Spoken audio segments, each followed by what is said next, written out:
Hello, good morning, and welcome to GAD, everyone. My name is Delaney, and I will be your host today. I am one of the students at the Digital Accessibility Lab, and I actually just graduated from UCF about 2 weeks ago. Today, we're celebrating Global Accessibility Awareness Day. This is the 15th annual GAD celebration globally, but this is the first time that us at the Digital Accessibility Lab has gotten the opportunity to host at UCF. So we're super excited for you to join us. With me is Kevin, who will share a little bit about UCF's commitment to accessibility and explain a little bit more about what we're doing today. Hi, my name is Kevin Price. I'm the program manager for the Digital Accessibility Lab, and uh, it's just a great honor today to be part of this experience for God because we this is the kind of event that we're working towards at UCF to provide a difference in our culture for accessibility, to promote digital accessibility, try to make sure that people on campus make sure they make their content, put their information up in accessible formats. And we've really put together a lot of resources and with our digital accessibility lab to try to promote and really encourage. We're more into promoting this than working towards laws or other types of guidance like that. We're looking really to make sure people understand that it's a responsibility to make sure your information is accessible to everybody and including people with disabilities. So that's what we're doing with the Digital Accessibility Lab, really trying to promote that culture at UCF to make sure that we're accessible for all information that's provided on our campus. So we appreciate your participation in God because this is the type of event we love to promote. And it's a global accessibility awareness day. It's just to make sure that everyone's aware that this information that people provide is accessible for people with disabilities. And we appreciate your participation and being a part of this today. So Yeah. Our first presentation today is going to be captioning quality assurance, tips for effective deaf/hard of hearing support. But before we get started with that presentation, I wanted to go over a couple ground rules for our webinar. Since we're on a pretty tight schedule and we want to keep everyone on track, we might not have time for questions at the end of each session. So instead, I want everyone to use the Q&A feature or the chat feature and just type their questions in the chat as we go. This way, the speakers do not have to interrupt what their flow of their presentation or what they're trying to say. And instead, they can get to the questions once the session is complete or if we have a little bit of extra time on our hands. So without further ado, we want to start our first presentation, and I want to welcome Karen and Audrey. Hey, thank you. Good. Do it. Pardon me a moment while I work on. Good morning. I'm Audrey. I'm a student success coach here at the Connect Center. And I'm Tinsley Kim. Also, we're in the same division at the Division for Learning, also under the Center for Distributed Learning, but I'm on a different team. I'm on the instructional development team, and I'm an instructional technology specialist.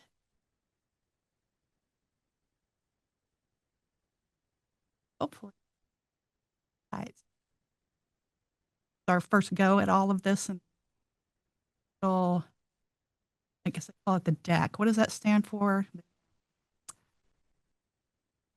Well, is it exploration? Mm-hmm. Mm-hmm. I remember me. Mm-hmm. Okay. I'm just getting acquainted with this space, so it's quite experience. Okay. So I trust you see my slides. That's the case. Okay. So yeah, once again, I'm Karen Tinsley Kim, and my co-presenter is Audrey. And we would just love to share with you today some of our experience and thoughts on captioning quality assurance and offer some tips for effective deaf, hard of hearing support, identifying, finding, and creating accessible caption video. Next one, I'll let Audrey. All right, just to start, we're going to, start with some interesting facts. So, more than 5% of the world's population has disabling hearing loss, which is roughly the population of the United States. And also, nearly 80% of people who use captions are not deaf or hard of hearing. So, like the picture that you can see on the screen, people in the airport, captions to watch the TV. So some of the things that we're going to cover this morning is understanding captioning terminology, evaluating caption quality, being able to identify reliable caption content, and improving personal video accessibility practices. Of course, we have the cute little guy listening to his dad saying, "Did you understand it though?" That's what we're hoping to help encourage everybody to understand what we're when we're offering multi a little. So closed captions are synchronized text that the user can turn off. That's usually at the bottom of a video with the CC button at the bottom. Open captions are the captions that are like embedded into a video that can't be turned off. Subtitles are synchronized text that translates spoken dialogue into different languages. And transcripts are written text-only record of the spoken language, like the speech style markers, such as laughter, important non-speech sounds, such as drum roll, and it's not synced to the video. Interactive transcripts typically sit beside the video and they highlight the words as the speaker is speaking. A lot of faculty use Panopto and they have the interactive scripts on there. Popular. So I think we all understand that captioning matters, but why do quality captions matter? As I think just anybody paying a little bit of attention recognizes, our ability to compete with AI captioning is an increasingly difficult challenge.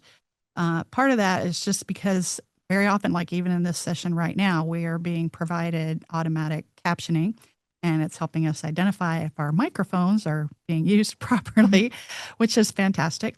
But it can also be a problem because if that's what we settle for and we don't go back and edit, we can have some real problems in understanding what the multimedia is trying to communicate. I have a little screenshot here of a light board session. I was experimenting with the light board that we have here at the Faculty Multimedia Center, or the FMC, and I the benefit was getting the automatic captioning. And you'll notice, if you can see it, at the bottom, it says, so we want to just give you some tips for effective deaf part of hearing support. And of course, my pronunciation, that's what it picked up on, but it's incorrect. And somebody trying to read that would probably be very easily confused. And so we need to go in and edit these things. So AI is a great place to start. It's really highly unusual that you could allow that to be where you finish. You need to get some human interaction. So once we have that human interaction, what are some things we're looking for? Well, some evidence of human editing, accurate wording, synchronized timing, readable sentence flow. You know, again, we're trying to transcribe or accurately transcribe what is audible into what is readable. And so in some respects, my background is in ESL, EFL instruction, excuse me, and the, need to quote unquote teach two languages, the spoken and the written. When we're transcribing, we're really transforming that content into another language. So we need to make sure that it's doing what it's supposed to be doing and expected to do, which would be having that readable quality. Maximum 2 lines of text. Again, that's part of the readability factor, that we're not seeing this wall of captioning. That's really annoying. I'm sure you've seen that too. And then the plus for me when I'm trying to identify, is this properly captioned or not? Part of that evaluation is, did somebody go to the trouble to identify the speaker and mark the speaker? And did they offer any sound identification, for maybe sounds that would be useful to identify? And you'll notice in my edits, if you can see it on the screen, I added my name at the very beginning, brackets, could be parentheses, depending on which style you want to use. And then I also added, and you can see it in the captions, marker squeaking, because I found that kind of humorous as I was experimenting with the Lightboard. And I thought if somebody was actually listening to this and they hear the marker squeaking, they might be a little distracted. Well, you know what? Let's just own it. It's making noise. So we can just kind of nod and move on. And hopefully, mentally at least, they can dismiss the noise or at least acknowledge it. So all those little factors really help with the quality of those captions to be something that hopefully the reader is going to be able to appreciate and learn and enjoy. So where can we find quality caption stuff? Good to go. I have 5 little stars here. That's what we're aiming for. And there are just an increasing number of resources that are already properly captioned. That includes one of my favorites, and I'm sure yours as well, but the official TED Talks. Those are often very well transcribed. They have all the identification you could hope for in terms of who the speakers are, possibly sounds in the talks, and then all kinds of translations and subtitles options, and just tremendous, robust support. However, take note that the TEDx, which tend to be more local events, and the TED Ed, which usually is pretty good, but again, may still be reliant on automatic captioning. Just something that you need to verify the quality of. YouTube, I think just about everybody's familiar with that platform.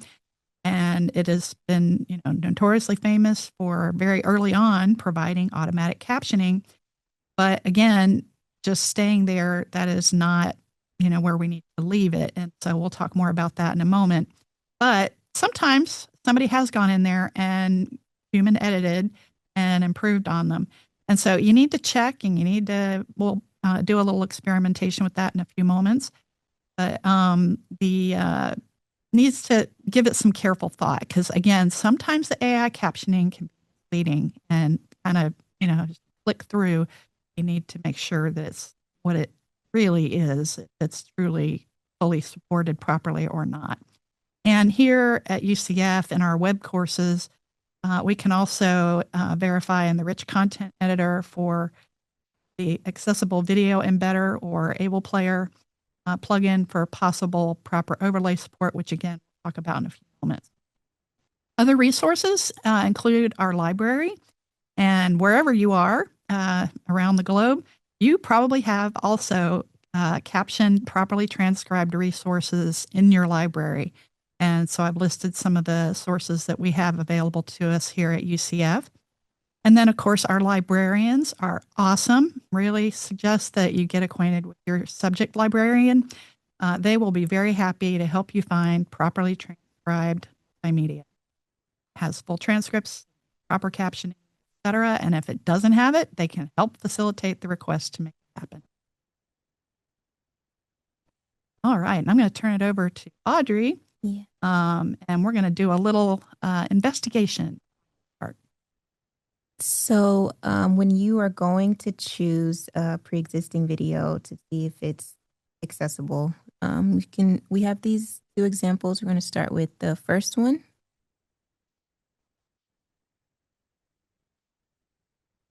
And when you're... Oh, nope, this is the ad. Sorry. Just a moment, and I will skip through that. Okay. So when you're reviewing, you're going to start by looking down at the bottom of the video to see if it has the CC button grayed out, or if you're able to click it and turn on the captions. And then you can kind of skip through the video, checking in the beginning and then going towards the middle, and seeing if the captions seem accurate to what is being spoken, and making sure that there are only 2 lines of text and not a giant wall of text, and that there's punctuation so that the viewer can properly understand the content. So this video is captioned pretty well.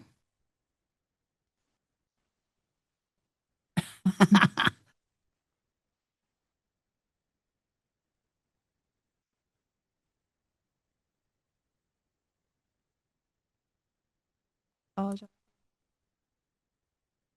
Test the stop sharing.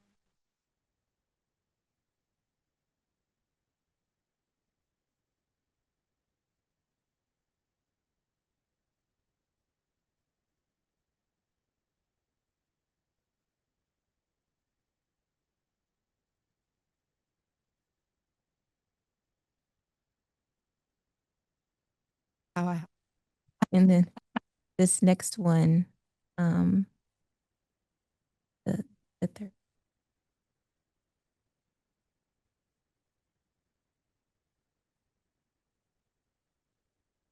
Yeah. So same thing, just going through, skipping through, making sure that the captions are accurate to the sound and that there's the CC button is turned on. Did you want to add anything for that one for checking? I think I would just note this is a good example. It has both English United States, also has the English auto generated. They used to make it easier to remove that fast,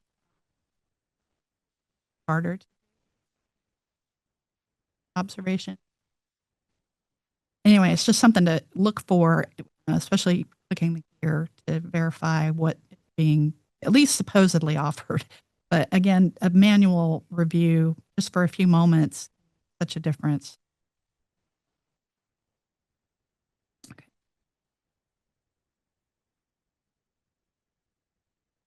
Whoops.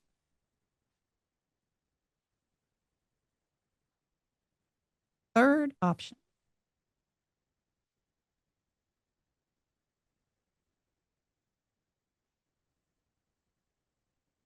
So, optional. Uh-oh, I saw something. Auto-generated caption. Now we can, maybe you could throw in the chat, what's missing in this video? How do we know pretty quickly this is not properly captioned? Feel free to answer in the chat.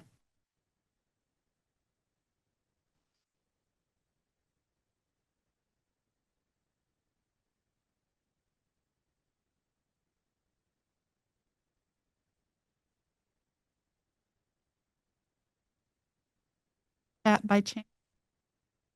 Speak into the mic. I'm so sorry. Okay. All right.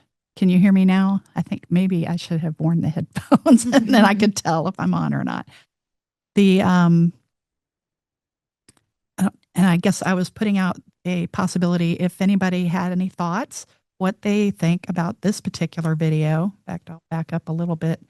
How well is this one supported? The caption. And let's check the gear. What does it offer? Well, it's only offering the English auto-generated. That should be a nice big red flag. This has some issues. Is there anything in the chat by chance?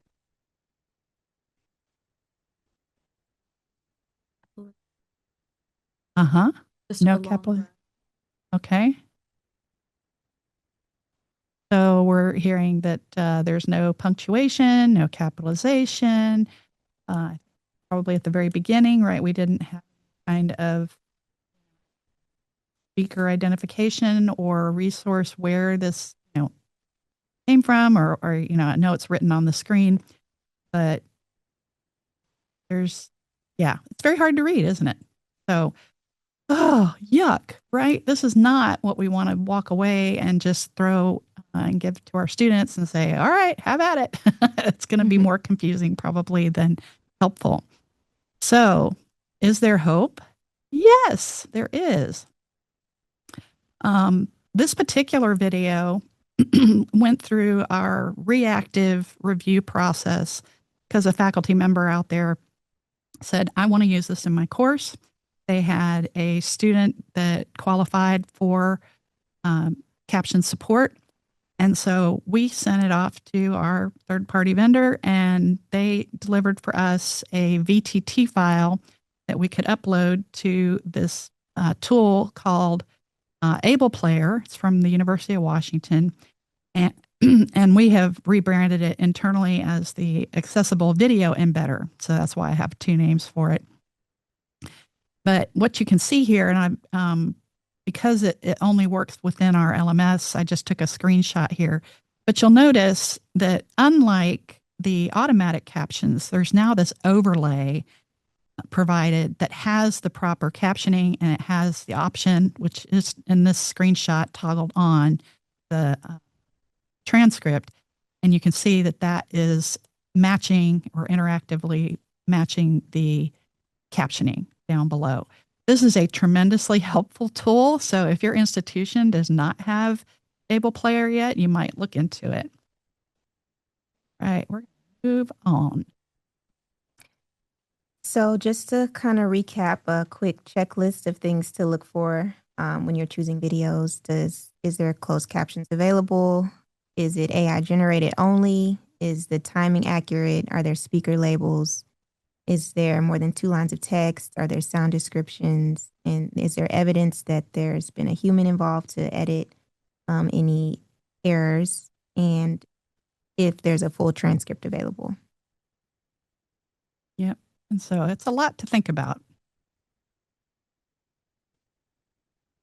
All right. So as you're identifying and finding content, you're probably also in the category, as a lot of instructors are, and other areas that we use multimedia, you're creating your own videos. Well, here are just some, kind of a long list of a variety of things to keep in mind, but you can certainly, consider some of these that maybe you've thought about or maybe not. And of course, speaking clearly and reducing background noise, to use quality microphones, which all of that, I'm honestly, this first run, I'm always like, I don't want to be the one to go first. But in this case, I did end up having to go first. And so you can see I've been a little challenged with our first run. And so if I were to, quote unquote, redo this and, try to make this into a lecture, right, I would, definitely make sure I'm more comfortable with the microphone and, background noise, be more clear on my navigation needs, et cetera. I know that I would also, if I were using, for example, some instructors will still use narrated PowerPoints. Don't turn on the automatic captions, or like in Zoom, don't upload the automatic captions to your finalized videos because they're not compliant, and they're not, unless you've gone through and edited them, which most of us, may not think to do. The other thing that I have found helpful in the past when making recordings is when you make a mistake, because it happens, we all make mistakes, is to clap, right? Because when you clap, that kind of usually will raise the marker in your audio. And so it'll make it easier to identify, oh, I need to take that out, right? Just makes it easier to find when you're searching, so you're not spending a lot of time trying to work with that. And then we have listed a bunch of additional resources and tips via our digital accessibility group. They're have a very robust collection from a variety of departments around UCF, including the Center for Distributed Learning. So, and we will give a link to the slides at the end so that you can reference these items. Also, here at UCF, we have a collection of transcription tools that we help to train and offer, including Clipchamp, YouTube, and Adobe Premiere Pro, OBS Studio. And, these are like mushrooms. There's all kinds of tools out there, but I would really encourage you, here at UCF, we need to check with our UCF IT, and please check with your institution, because some of these have security issues, and you don't want to cause problems by picking a tool that your institution has problems with or concerns with. So double check those kinds of things to just save that trouble. And then again, some best practices when you actually do get to the editing stage after you've made your recordings. Expect approximately 1 minute of audio to take 3 to 5 minutes to edit. That's a rough number, and you may go, gosh, is it really that long? Well, yeah, because you're basically, again, trying to turn this into a readable product.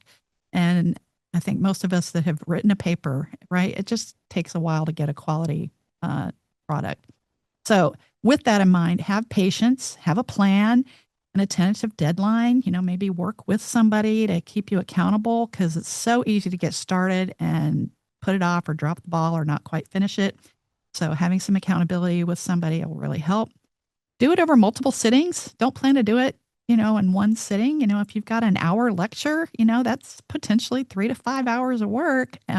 Nobody needs to do that all day long. It'll make your brain go crazy. So do it over multiple sittings.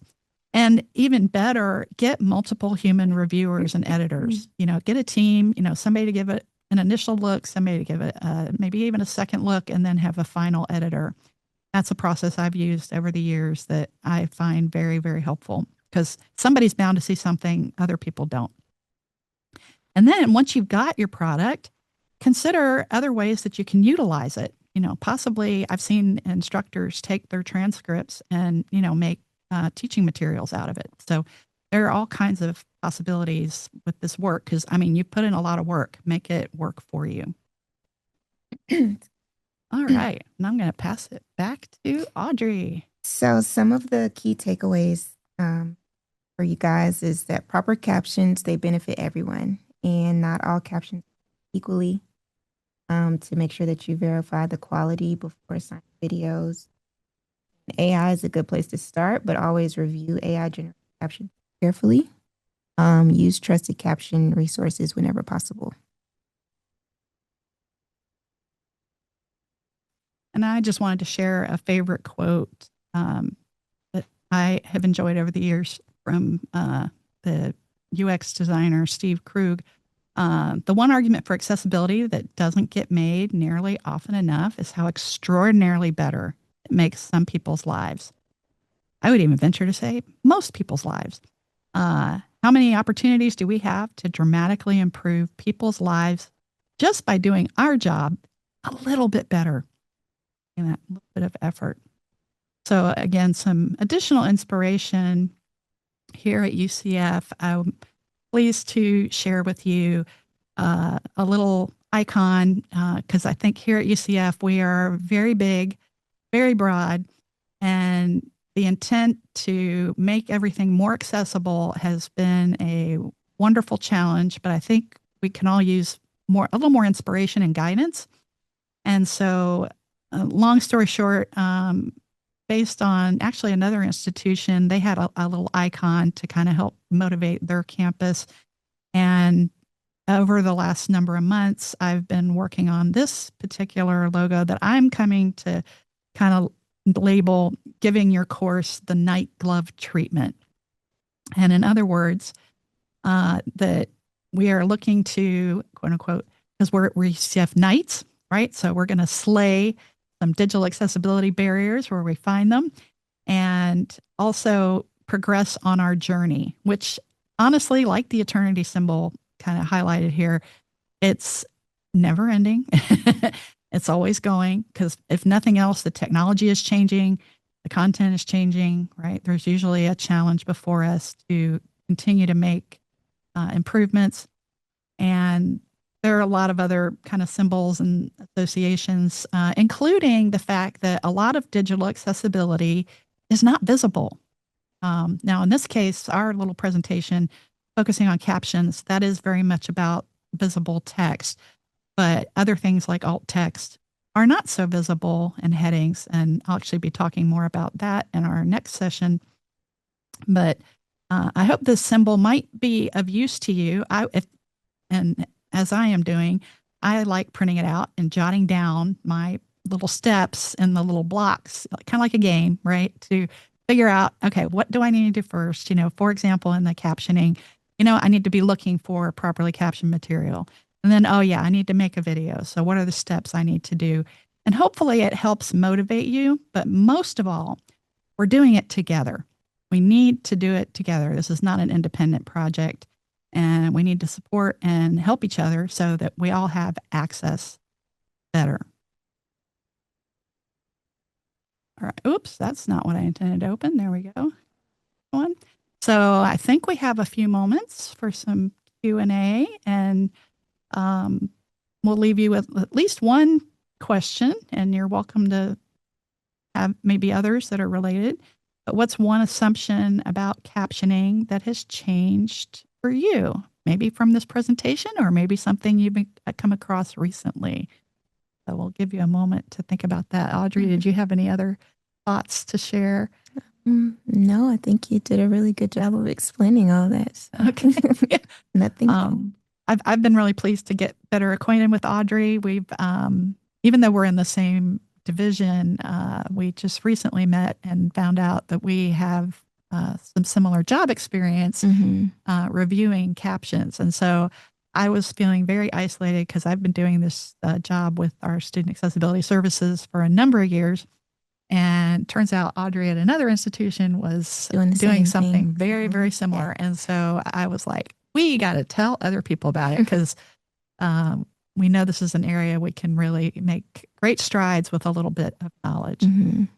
All right. Anything in the Q&A? We had someone say that they love the clapping recording. Okay, good. Yeah, I learned that way back with our You Do It tool when we were making our proposal, because the fellow Jacob Bates, who I was working with to do that, he showed me that. So kudos to him.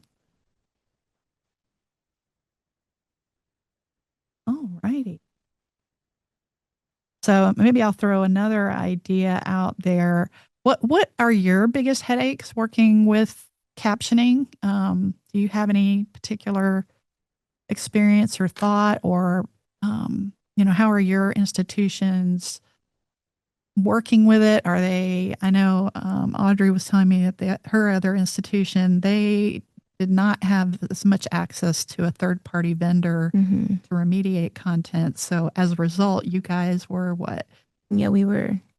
Well, we did have a third party, but it just depended on how the course came to us.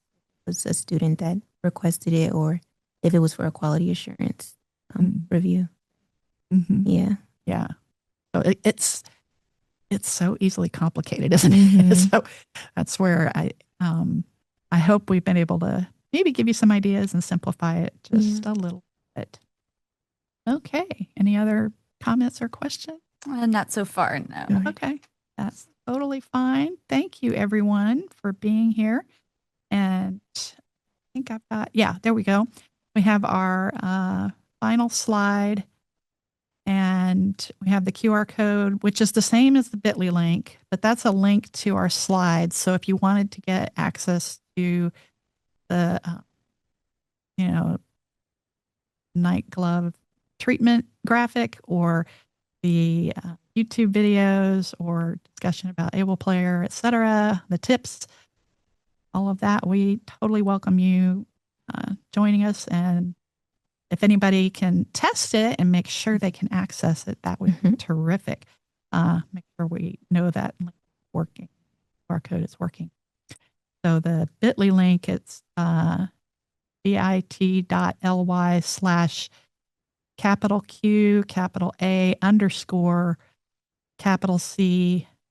A _ CAPTIONING captioning. If you both are done, we can go ahead and move on. I do think someone said it's not allowing to view the link, but we can work on that on the side and continue to move forward. Thank you both for your presentation. Karen will be continuing with us for the next presentation along with Nafia. And this next presentation will be on using AI to shape accessible course design. Specifically, we're going to talk about some practical tips to leverage AI for accessibility planning, to simplify course development workflows, and to create learning materials that can better support a wide range of student needs. If anyone does have any questions about our first presentation that they remember along the way, feel free to go ahead and continue to add it in the chat, but maybe just specify, oh, this is about the first presentation. I just thought of this idea. And similar rules for the next presentation and all of the following ones. Feel free to type in the chat if you have any questions, and our presenters will get to them as they can. If you guys want another minute to get set up. Yeah. Yeah. That would be. We'll just give our speakers another minute to set up, and we will go ahead with our next presentation. Test, test. Can you hear me? I think so. It should be I've yeah. had a little Sounds good. challenge with my mic. Hopefully.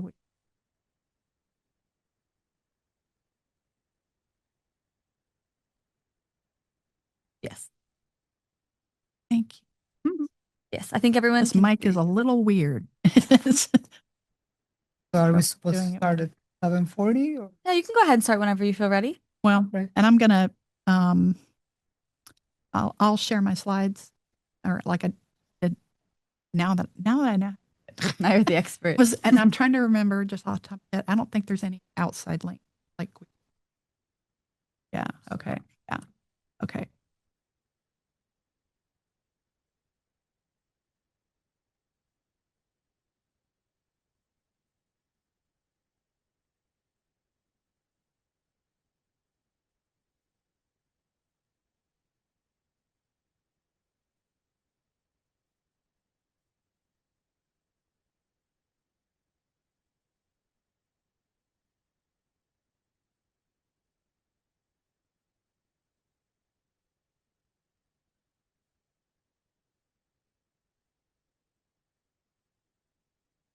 Oh, I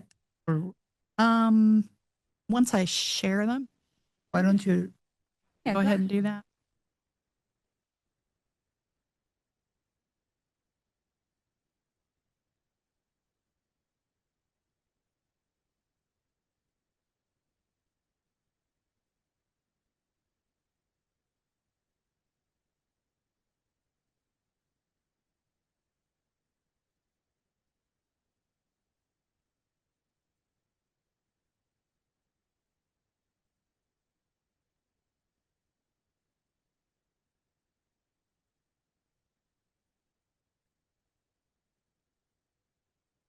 I don't think it's gonna change on the screen, but I'll let you know when I can see it from my POV.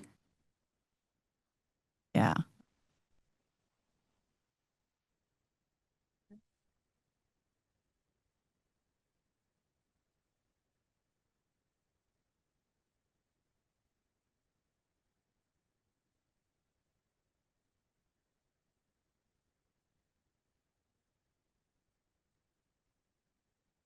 Hmm.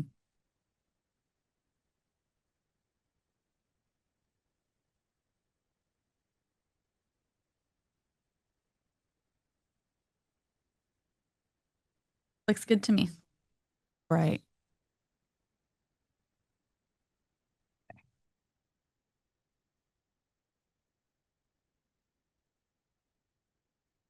Happy to, yeah, and so just slides if I'm not reading or something. Take it away. Yeah. Okay. Ready now. I'll try. Yeah.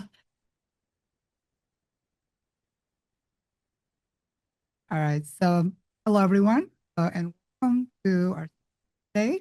First of all, happy Global Awareness Day. My name is Nafia Pristina. And, I oversee programs at Web. With that, I also provide design and services to our community. With me here today is my accessibility mentor, Karen. Oh, and again, I'm Karen Tinsley Kim. I hope you were able to catch our last session. And this time, yes, I'm pleased to present with support my colleague, Nafia Christina. I'm Karen Tinsley Kim with the Center for Distributed Learning, and I'm also an instructional technology specialist. Speaking of technology, we are blessed here at UCF with so many awesome tools and resources. However, developing accessible content is still a challenge for us. One of the things we both notice through our work is how overwhelming accessibility can sometimes feel, especially when opening a long you do it report and not knowing where to begin. As someone who is passionate about systems, particularly time management, I started thinking about ways to design a system to help make accessibility more manageable and sustainable. I partnered with my coworker, Karen, and started exchanging ideas, which eventually led to this idea for this AI plus accessibility planner. So Karen helped me prioritize and organize the workflow so we can organize the most important issues first and not get overwhelmed by trying to do everything at once. But today, we're glad to introduce the AI plus accessibility roadmap and share how to use this tool in your own course design work. So we'll focus on simple strategies, mindful strategies that help make accessibility feel more manageable instead of overwhelming. Our goal is to share a repeatable workflow so you can use in a short 20-minute session to make steady progress over time using accessible tools, AI support, and of course, your professional judgment. We hope that you too will find this beneficial, and we would love to hear your feedback on this roadmap as we continue improving it. We want to let you know the slides will be provided for you at the end of this presentation. So before we jump in, we would love for you to reflect for a moment on your own experience with accessibility work. Think about what accessibility strategies have worked well for you so far, and what accessibility barriers do you encounter most often in your courses? Please feel free to share in the chat, and we will all learn from one another because we found that most of us are experiencing similar challenges, and it will be helpful if we know how you are doing. Very good. Anybody by chance jumping in on the chat? Yeah, if anyone wants to jump in on the chat and answer those questions, feel free. There's no right or wrong answers. Absolutely not. Just looking to find out what you're experiencing.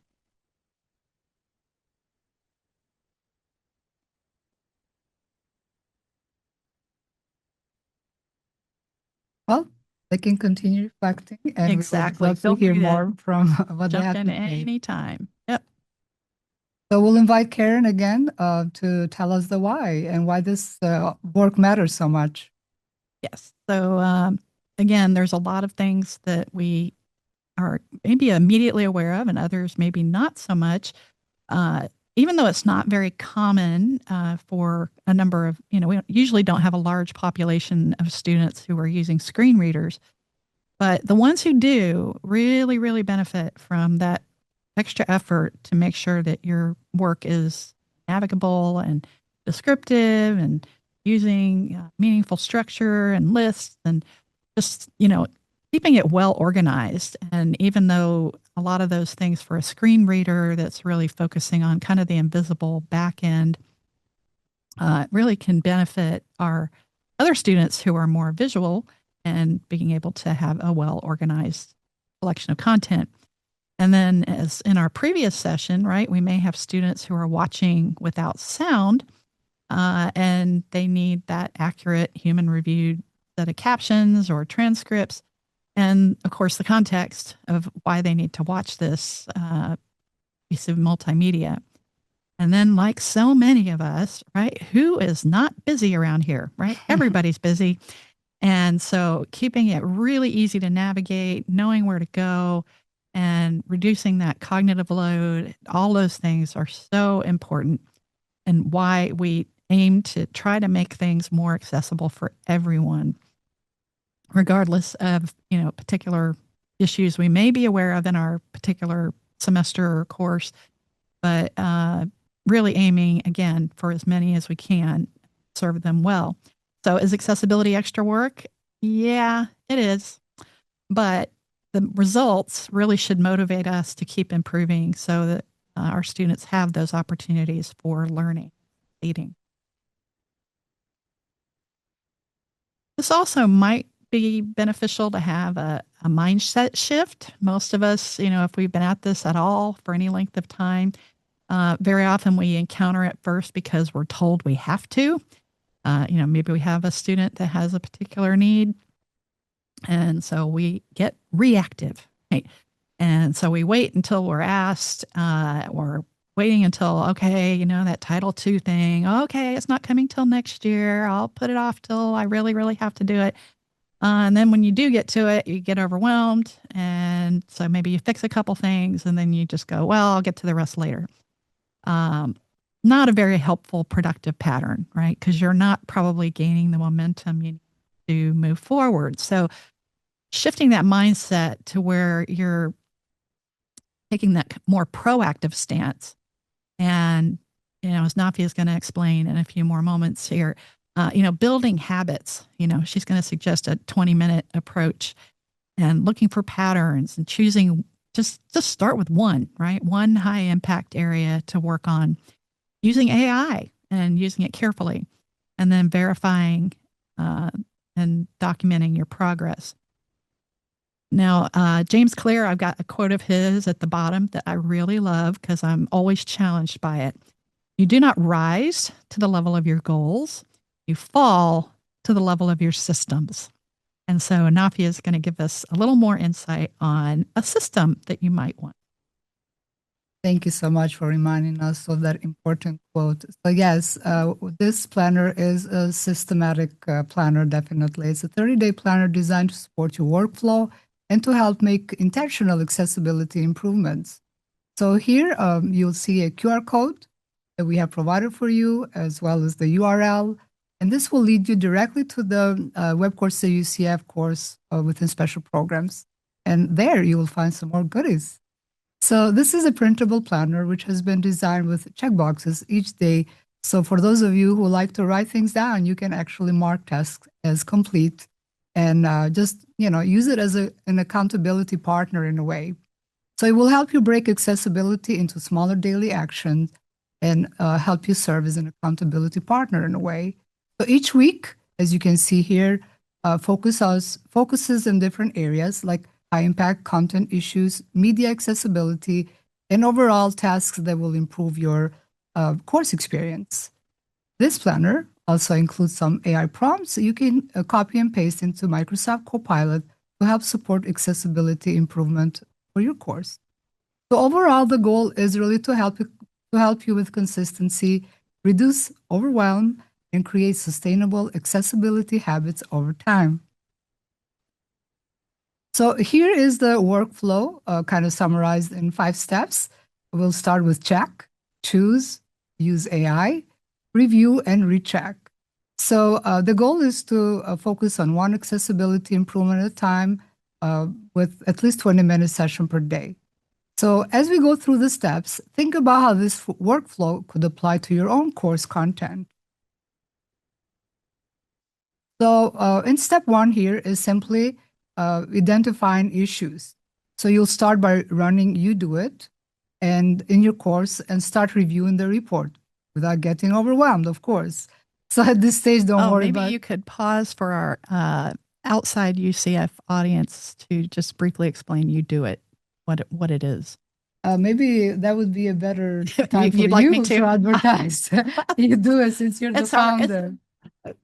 Self-designed tool that has actually gone, it's launched, I believe now internationally, but it stands for the Universal Design Online Content Inspection Tool, and it will inspect an entire Canvas course and give you a very thorough readout of, as you can see on the screen here, reactive known barriers and resolving potential barriers, and then be able to review your files.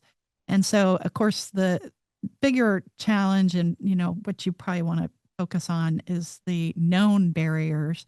And so it's a very helpful tool that helps us really focus in on what we need to drill into and make better. What are those barriers? So I'll turn it back over to Nafia. Thank you. That was great. See, you did a good job. So one thing I want to point in here is that when You Do It says here are the known barriers, they are known to You Do It. Sometimes you don't know what they mean. So this is a good time to start thinking, what are they talking about? So are we missing headings? Are we missing alt text? What other issues we have to deal with in our course? before we get into it. So with that in mind, we will proceed to step 2, and this is when we are choosing what to fix first. So we want to focus again in prioritizing high impact issues. Start with published pages or files that your students use often.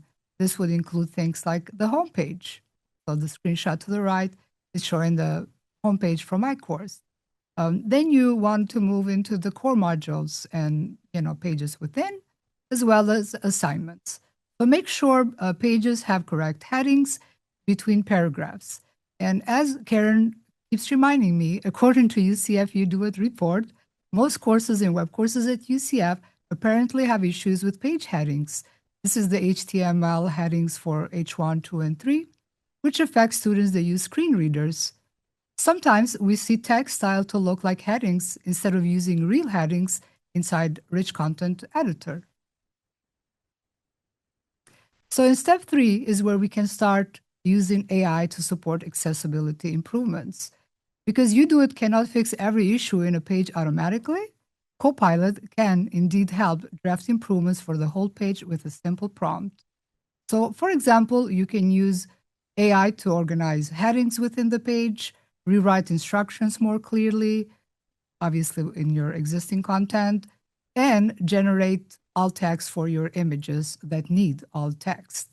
So the prompt that I'm showing here is an example that you can use to organize and redesign content from your Canvas page and make your pages more accessible. So basically, this is something that you can just copy and paste into Copilot in our licensed instance of Microsoft Copilot. You then provide the actual content from your own Canvas page into Copilot, and Copilot does the job for you. It fixes your page and makes it more accessible. Now, I want to make a special note in here that if you're actually copying the HTML editor content, you would have to add to the prompt that Copilot will also include the inline CSS within HTML, so it would show properly in Webcourses. So here's an example of a page on the left that has no clear heading structure. And while the version on the right uses headings to make the content easier to navigate. So in step 3 is about reviewing and refining the AI output. And this is the human step where accessibility becomes even more meaningful. Once you use AI to update your Canvas page, and of course, before adding the AI enhanced content into your course, take a moment to review and refine the content that you just generated carefully. For example, ask yourself, did the AI add anything inaccurate? Are there still formatting issues? Does the content still support your learner's understanding about the content in question? So you are the expert in your own course. So in the final step is about implementing the changes and of course rechecking your work. Here, after uploading the updates in your Canvas page, review the page by going to the student view and just making sure everything is showing correctly. And then after that, you can do it again and regenerate the report, or you can conveniently use the in-page accessibility checker to see if there is still any outstanding issues. Hopefully, there are none. So if there's no errors, you are good to go. The next task. All right. So in step 5, it's worth mentioning another awesome element that we've added. So at the end of each week, yes, 7 days, we would like you to take the time to kind of reflect on what worked well for you and, what did you learn for the week? So for example, what barriers were removed and how AI supported your work? Most importantly, who benefited from these enhancements that you just made? Be as specific as you can because we want to make sure that we embody the universal design for learning principles, and with that, we will serve everyone. So remember the power of reflection about our accessibility as reflection turns a fix into a professional practice. And very quick, you become an expert in accessibility. That's my goal. So Let's also remember that we are empowered by the tools within Webcourses at UCF. We keep enhancing them and making them easier to use. So we already talked about UDoIt, and awesome that is. In addition to that, we have the Canvas accessibility checker, and again, the accessibility within the rich content editor. So besides those tools, you also have access to human support. Yay! So we have here our experts from the Accessibility Lab who are waiting for you to call them. So we've included links to the resources at the end of the slides. But before I move on, I just want to let you know that for the tools that I mentioned above, there's the next session where my team from Webcourses Support will address those in more detail. So stay tuned. All right. Here again is the slide that shows that snapshot of the 4-week structure that we have designed for you. Each week focuses on different accessibility areas to help keep the work manageable. And if and when you needed additional support during any of these weeks, first, if you have an ID, contact them, and then consider scheduling an appointment with our team at Accessibility Lab. Now that you have a planner, make sure to go prepared and ready to fix any outstanding issues. But first, start with week 1 tasks and focus on small accessibility improvement one day at a time. So as we wrap up my portion of the session, I encourage you to get started with week 1 of accessibility goals. And now that you have a system, you just need some dedicated time in your calendar to get started.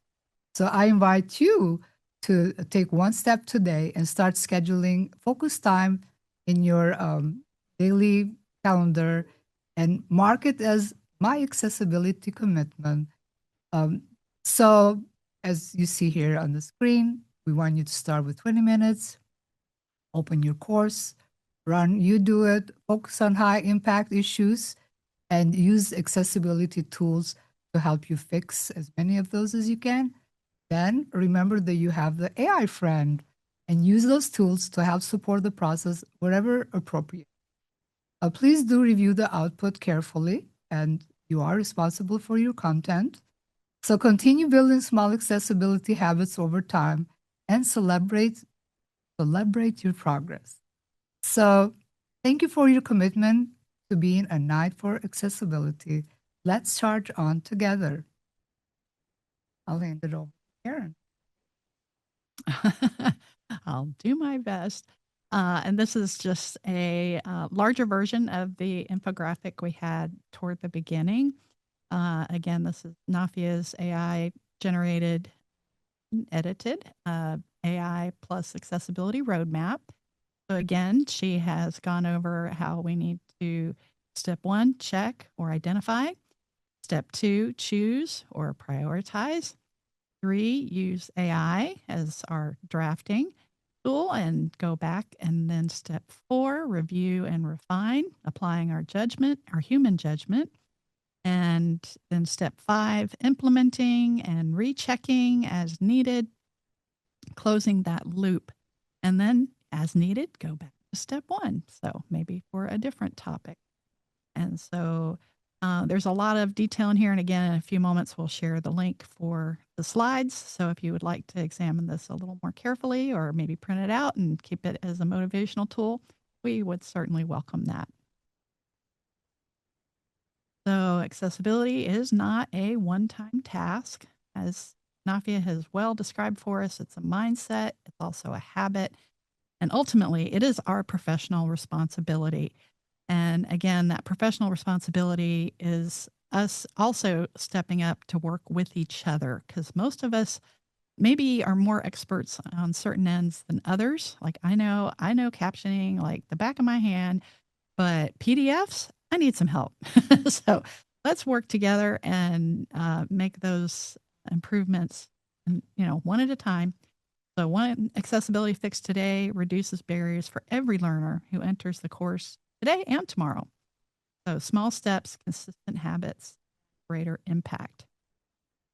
And again, if you were in the last session, I introduced this night glove treatment graphic. And again, the intent is to just give you a little graphic here, graphic organizer, if you will, I would suggest that maybe one way you could apply using this is plotting out using Nafia's planner, you know, printing this little graphic out and then maybe physically getting that pencil or pen and making some notes as to those steps. And then when you've accomplished it, right, I don't know, scribble it out or erase it or, have some kind of mark where you're like, yeah, got it. Maybe put a big check mark over it and move on to the next one. And ultimately, again, it's about granting access, but doing it together. And it's that very important journey, not a one-time destination. Make this happen. All right. Well, we would love to give you an opportunity to respond. Maybe this planner has inspired some thoughts, and we would welcome in the chat for you to possibly maybe just go ahead and name maybe your most burning accessibility issue that you're like, yeah, I keep putting that one off. I need to maybe tackle that one. Or maybe you need to do a review, run some kind of tool like you do it to evaluate your content and find out what needs to be looked at as a significant pain point or barrier. And then maybe there's another idea that has come across today. So I will look to Delaney, see if she's chat. Stephen said they'd love to use and adapt this planner with attributes. Definitely. So I'll go ahead and put the link for that. So while we're waiting for others to contribute here, what do you think would be some struggle working with faculty? Well, like I said, as I presented quite thoroughly in the last session, my significant challenge working with supporting multimedia with proper captioning, because the AI captioning is very highly used, and there's still a lot of misconceptions about what qualifies as proper captioning or transcription. Podcasts, for example, are becoming much more used in the academic community here at UCF and probably everywhere else. Podcasting is kind of the way to go these days, as we're in a podcast studio ourselves today. And so that environment also is becoming very popular, and we need appropriate transcripts so that people can get access to it. Well, thank you for sharing that and all the resources. Yeah. Anybody chiming in? Okay. So I'm just going to assume that maybe you need to go figure out what your pain point is, which is, I'm a big believer that you need to make that decision of where to start. And I would generally encourage you to think about, there's a framework I've promoted over the years that we call the invitational design framework. I'll just wrap up with this. But the invitational design framework, kind of like the graphic, helps us to, we have our resources backward. But the idea, the night glove treatment, that we want to treat our course content as if we are hosts in our home, and our online content is our digital home, and our students are our guests, right? And so we want to prepare our digital homes, if you will, so that everyone is able to have a wonderful experience and come away, because that's what they're going to remember in your course experience. Did they learn? Did they engage? Did they get maybe some measure of transformation? So those are all things that are so important to all of us if we really think about it, but kind of taking that maybe a different angle on it where it's more welcoming, more thoughtful, it's going to pay off. So awesome. Any other thoughts? That's a great mentality. I did share the link on the chat here. So thank you everyone for joining us. Karen, supporting us. Absolutely. My pleasure. Yeah. Thank you. And thank you, Delaney. Yes, thank you to both of you. We do have a couple minutes if anyone wants to continue to add questions in the chat, but we can do that as you guys transition. For our next group, we're going to have two new speakers, but I wanted to say a final thank you to both of you. We're just going to take a minute to adjust as we swap the speakers out again. Our next presentation is going to be about built-in accessibility at Webcourses. And it will be presented by Elizabeth Greenwood and Ryan Wilcox. It will focus on practical uses and recent features of tools such as Canvas Accessibility Checker, the You Do It 4.0, student accessibility tools and resources, and updated accessible templates. So again, if you would just give us a moment, we will let the speakers transition. Again, feel free to add whatever questions you have in the chat, both for our previous presentations and our next one. Thank you.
Okay, I want to welcome our speakers one last time, and they can go ahead and get started.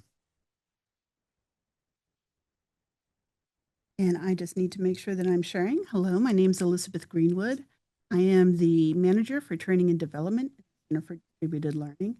I have been working with accessibility since before I started working a very long time ago.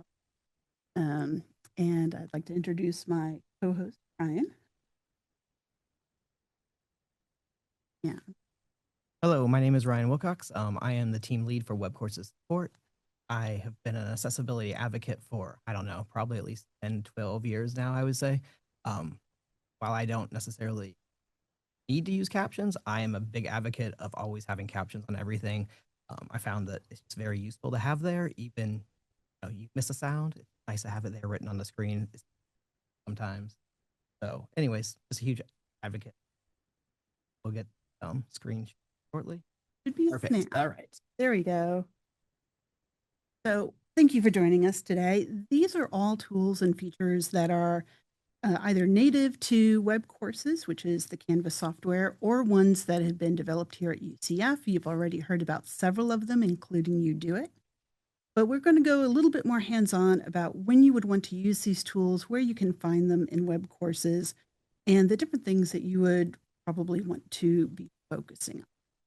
So I'm just going to go to course.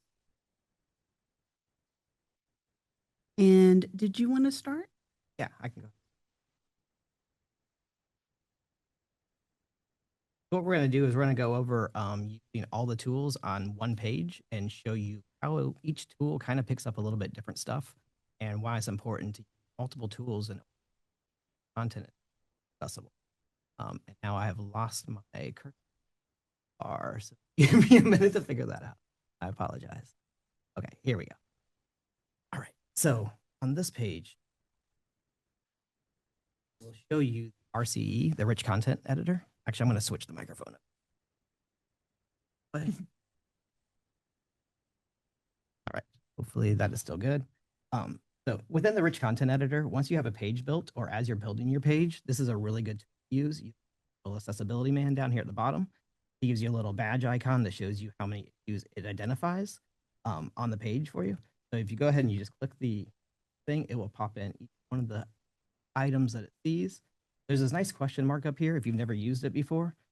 What it does is actually tells you a little bit more about it, and then it actually will link you out to website, W3 website, excuse me, to go ahead and learn more about what the actual is.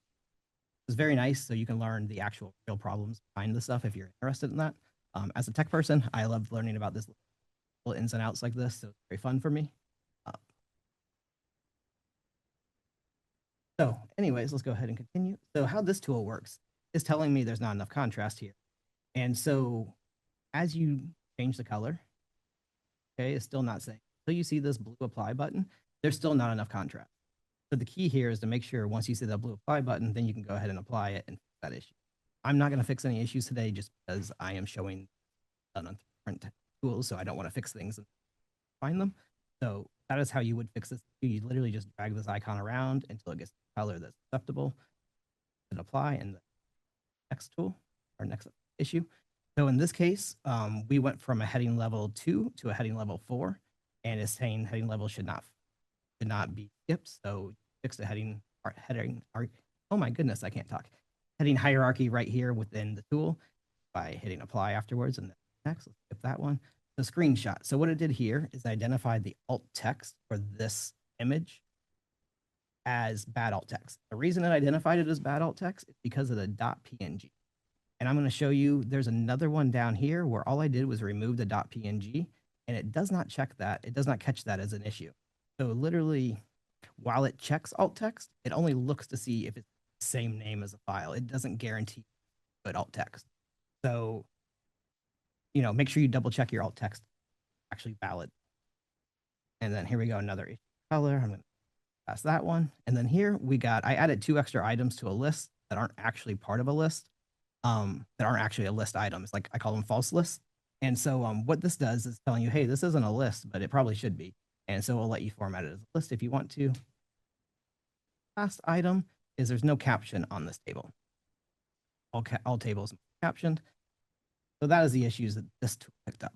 So now let me show you course checker. All right. So you can see it picked up 11 issues on that same page. Rich content editor only picked up 6. So I will tell you the 5 new issues are not great issues. They are actually a problem, and they're not real issues. They're false issues. So it's falsely identifying them. So, in this case, it recognized that we did skip the heading level. Fix anything, as I said. This one, it said the alt text is actually the file name, which again, found that one. This one, again, the list worked perfect. Low contrast, I found the second issue of low contrast. And then here is where it starts picking up what we have. I'll show you it box out of.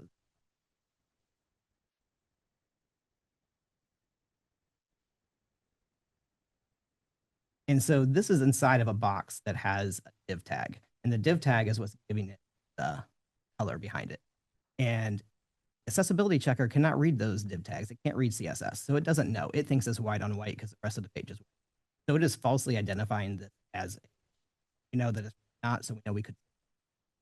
So, and it has like 5 of these, all a bunch of text in there where the white text identified as white on white. So those you can know to ignore, but again, you gotta have to know somewhat in accessibility. That's why you gotta have the human there too. You can't just use AI, or you can't just have to kind of know some of the rules, make sure you're aware of them and identify them yourself. Again, I found the missing table caption. So there we go. So this one, they're pretty much found the same things minus div tag, the course, find that. All right. And then our last tool that I want to talk about is UDoIt, which is already open in a tag. Guys, I've already kind of talked about UDoIt, but I want to talk about real quick.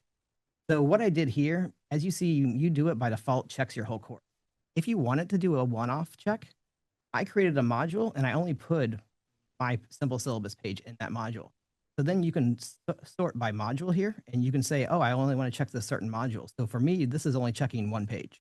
So it's showing me all the issues with this one. So it's kind of a workaround to get this to work for a single page if you'd like to, or just for a few pages of course by putting them in a separate module and telling it. And so it found a couple other things, which I found really unique. And actually, I talked to the people who built UDoIt here at campus to find out why it flagged some of these things. And I'd like to share that with you here. So you see here, it's saying that this heading, which it's really a list item, but because of the way UDoIt is designed, anything that's like a short paragraph, the short paragraph being a couple words, it identifies that as a possible heading. And it's saying, hey, this might be a heading, but you haven't applied any heading structure to it. So would you like to make this? In this case, we know that these aren't really supposed to be headings, so we can just ignore that. And they, again, are listed down here under list should have proper markup, and also identified that these actually aren't list items. So it's very nice that it found both issues on there. What UDoIt doesn't do, though, for headings, and actually I mentioned this on all of them, they all miss the first heading on the page. They don't check to see what level the first heading is. So if your first heading inside your Canvas page is at H3, it will not say there's an issue unless you go from H2 to H4. But if you just start with H3 and then go to H2, you're fine. It's only an issue if you skip going down and it doesn't check the first heading. So that is just something to look out for. So I always tell people to go ahead and check that. While it's not necessarily a real barrier, it's a small barrier. So according to WAG, and I learned this earlier today or last night, that basically while headings are important, you can skip levels. It's not written that you cannot skip levels. You should not skip levels, but it is not written that you cannot skip levels. So that's why they don't check that. So it's not a hardcore thing. That was something new to me because I was like, hey, UDoIt in the past did fix that. However, they switched their engine and for UDoIt 4 and they're IBM now instead of Alley. And so it catches things differently. It looks a lot different in case you guys have used it in the past. Quite a bit different. Another thing that I thought was really nice that this tool caught that I didn't even think about before I found this tool was it identifies that you are not supposed to have words that depend on sensories, such as where it's located on the screen. You shouldn't say top left. You should instead identify it by what it actually says. So yeah, that was very unique. And if you are in the tool here and you don't know where the word left is, you can click and it will actually show you left and top where they are and tells you the word. So it's very nice, that part of it as well. And it also checks for color is not being checked alone. So, you know, you're not supposed to only have color to enhance something. You also need to apply bold or italics or something like that. So it found this, which at first I thought was a potential issue because potential error is what I mean by issue. And it is not actually. So this is tagged as a P tag and not as an HR. So because of the P tag, it is catching the color and there's nothing else in there. So it is color alone. So it is accurately catching this. And also here, very nice. This is one that neither one of the built-in checkers in Canvas catchy is right here. Oh, such a small, I can't tell if you can see it on the screen. This is not very accessible. They're red on the pink here, but right behind email, there is a little red bar and it is literally an empty link in Canvas. That happens a lot. People start backspacing over a previous link and it deletes all the words in the link, but it doesn't actually delete the link itself. So the code for the link is still there in the HTML behind the scenes. It just doesn't display anywhere. So if someone were to hover their mouse over, there actually is a link there and they could click it. So it's showing you that, hey, there is an actual link here and there's not descriptive text. So you should add some or possibly just delete this link instead. In this case, it was an erroneous, I left it on purpose, but it was an erroneous double link of the same thing. So it should be and close and see what the next barrier is. The background, which oddly, it only caught the first background. And I have brought this up to the team and they are going to look into why it did not catch the error on the second background.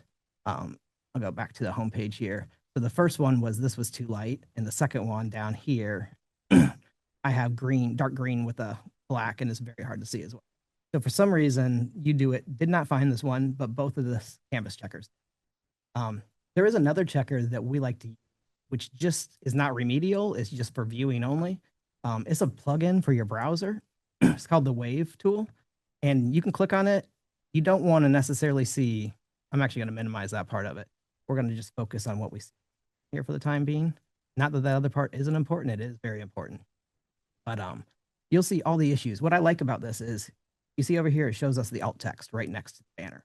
So in reality, banner being the alt text for this, it should just be a decorative image. It shouldn't say banner. That's not necessarily good alt text. And here you can see we skipped a heading. It's notifying that, hey, we skipped a heading, has the contrast here.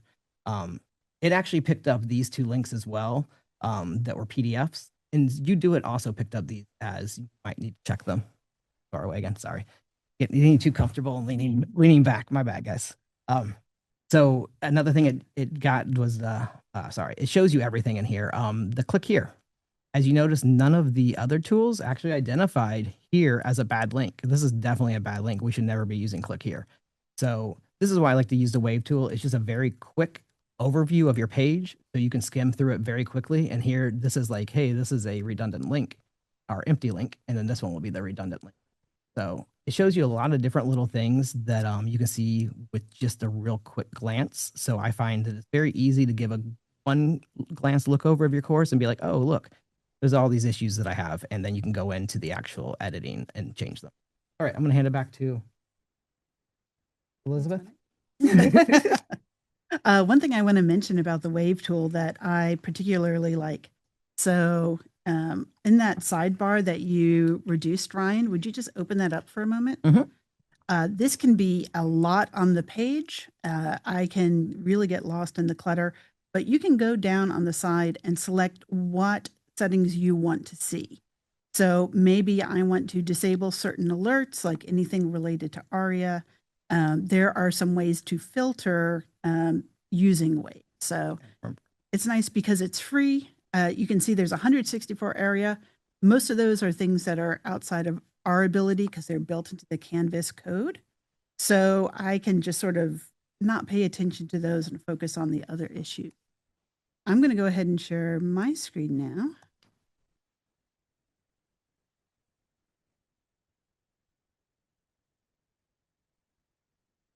And going back into the same course that we were just looking at, Ryan talked a good bit about You Do It. I think the main takeaway is that we have several different tools that do different things.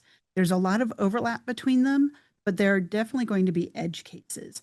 And these tools really are just here to help us. They are not going to solve things for us. They're going to get us most of the way, maybe 80%, and then that makes it a lot easier for us to make decisions about where we want to go.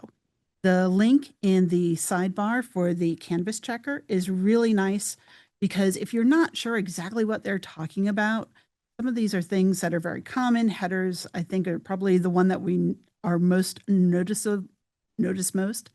But some of the other ones don't come up as often. So it's really helpful to go and see what exactly is it referring to and what kind of impact that's going to have on the students or the other people who are accessing your course content.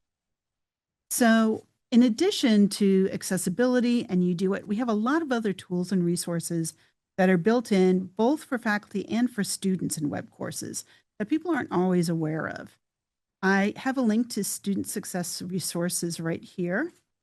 This is something that is on by default in all courses. Some instructors may choose to hide it, but I strongly recommend leaving it enabled because it links to a lot of different support services for students. They can click on the drop down here and they can see, and right at the top is specialized support and accessibility. So this is a collection of tools and resources, mostly geared towards students, but really useful for faculty to know. So if I have a student in my course who hasn't previously requested an accessibility accommodation, but they realize that they're struggling and they might need some extra help and they don't know where to get started, I can point them to student accessibility services.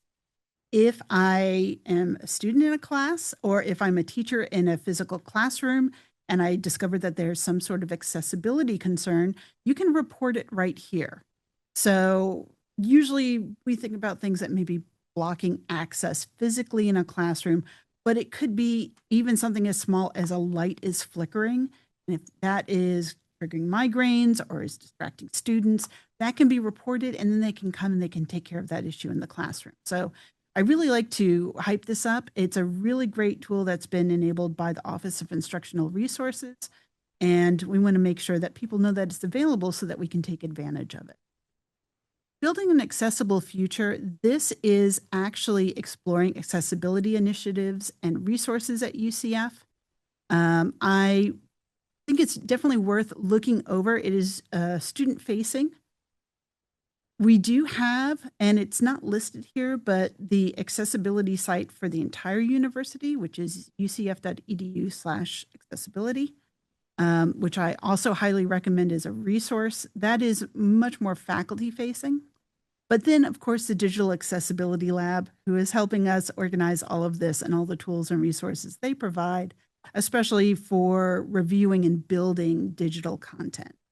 So just want to make sure everyone knows that this is available. And, you know, and you're coming back to this and I'm like, oh man, I don't remember where this is. It's built right in. And you can also go to the help menu. You'll notice I have a little 5 here because I have some new things that I haven't looked at. I can actually go through, and there's a link to accessibility at UCF here. And that's that link that I mentioned that goes to our main website. So there's a lot of things scattered around so that hopefully it is easy for you to find when you need these resources. You can also search the Canvas guides, and they direct towards some of the accessibility issues and workarounds that are available. They've been really responsive working with us for accessibility as well as some of the other main tools. One or two other things that are also, I'm going to go back to our homepage and I'm actually going to edit it. So I have this homepage and I want to add content to it. So I could grab my Word document or I can type it straight in, put everything in, but is it accessible? One of the things that you can do is right up here in the little, right now I'm in the rich content editor. I went to edit this page and there's a little apps that looks like a little electric plug. When I open this up, I had already clicked on it, so it's here, but you could go to view all and then find the templater tool. These are all templates that have been developed at the Center for Distributed Learning that you can import into a page in order to organize your content. And all of this has been reviewed to conform with accessibility standards. So I'm going to choose one of these homepage options. When I go ahead and select this for the first time, it's going to retrieve all this content for me. And this looks so much nicer than what I had before. I've got a heading, I can fill in the gaps. And all of the elements that are here are accessible. So we have an appropriate alt text banner, we have good contrast, we have good chunking of information, and it makes it very easy for me to get started. And that start here is I just need to link it to my first page in my module and my class is good to go. So all of these templates will automatically input when you select them. So if you decide I want to try a different template, I'm just going to show you what happens. It'll just paste it underneath. And look what happened. The image actually overlaps. So if you decide you're not going to use a template, definitely go through and just erase it. I mean, again, it's just text and code. And then you can go back and you can get the other template that you want to try out. Again, these have all been already checked. Anything that you add to it, obviously, you still want to go through and do that check.